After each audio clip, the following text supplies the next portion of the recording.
Hello বন্ধুরা, তোমরা সবাই কেমন আছো? আশা করি ভালো আছো। আমিও ভালো আছি। দেখো, আজকে আমি বিরিয়ানি রান্না করছি, তাই তোমাদের সঙ্গে শেয়ার করছি। দেখো, খুব সহজ পদ্ধতিতে বিরিয়ানি তাড়াতাড়ি হয়ে যাবে। যে রাইসটা সিদ্ধ করছি, তার ভেতরে আবার আলু দিয়ে দিয়েছি গোটা, তাহলে আর আলাদা সিদ্ধ করা লাগবে না, তার জন্য।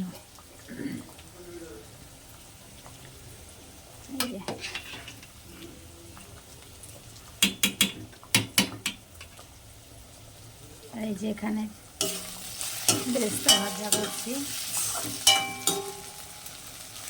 বেরেস্তাটা লাল লাল বাদামি কালার হয়ে যাবে, তখন তুলে নেব।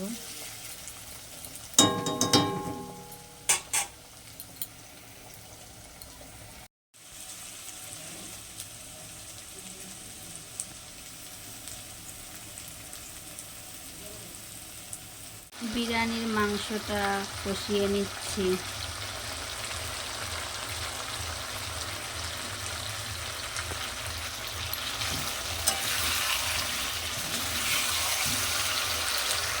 এদিকে ভাতটা মাড় ঝরিয়ে নিয়েছি,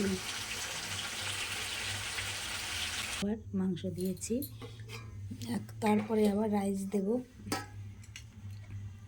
এভাবে রেডি করে দমে বসাবো। বাকিটা দেখাচ্ছি একটু পরে, রেসিপিটা হয়ে গেলে দেখাবো। বিরিয়ানিটা এটার ভাতটা দেওয়ার পরে আবার ঘি, তারপরে বেরেস্তা, গোলাপ জল, কেওড়া জল, মিঠা আতর সব দিয়ে ঢেকে দমে বসাবো 30 মিনিট। মিঠা আতর,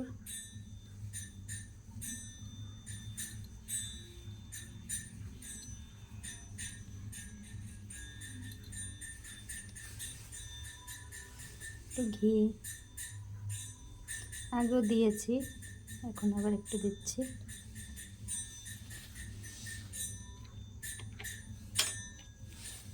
গোলাপ জল,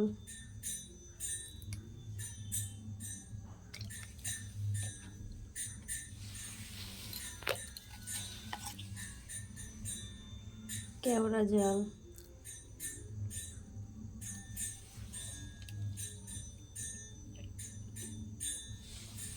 সবটা দেওয়া হয়ে গেছে। এখন আমি ঢাকা দিয়ে 30 মিনিটের জন্য দমে বসিয়ে দেব।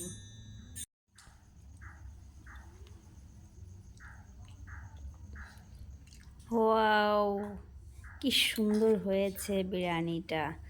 সেন্টও বেরোচ্ছে খুব সুন্দর। কে কে খাবে চলে এসো বিরিয়ানি। এই দেখো, খাওয়া শুরু করে দিয়েছে। স্যালাডটা সাজিয়ে রেখেছি, দেখো।